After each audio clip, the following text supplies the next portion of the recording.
দেখুন, খেতে বসে যদি দেখছেন বারবার খাবারের মধ্যে থেকে চুল বেরিয়ে আসছে, এটা খুব স্বাভাবিকভাবেই বের হতে পারে। কিন্তু এটা রাহুর একটা অশুভ লক্ষণ, এটাও কিন্তু আপনাকে মনে রাখতে হবে।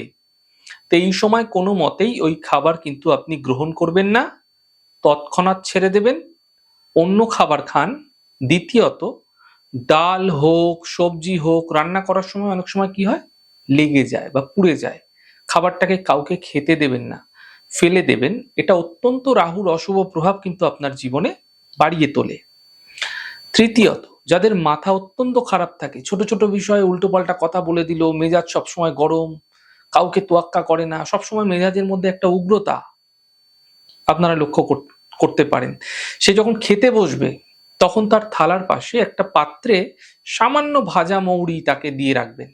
তার খাওয়া হয়ে গেলে তাকে ভাজা মৌরি খেতে বলবেন। চতুর্থত, যারা দাঁড়িয়ে জল খান, তাহলে জানবেন তার পায়ের কোনো সমস্যা, হাঁটুর সমস্যা অবশ্যই আসবে, বিশেষ করে যারা উঁচু করে জল খান। তাই সর্বদা বসে জল খাবেন। এই প্রভাবগুলিতে কিন্তু, এই লক্ষণগুলিতে আপনাদের রাহুর অশুভ প্রভাব কিন্তু জীবনে ক্রমশ বাড়তে থাকবে। এগুলি মেনে চলুন, ফায়দা পাবেন।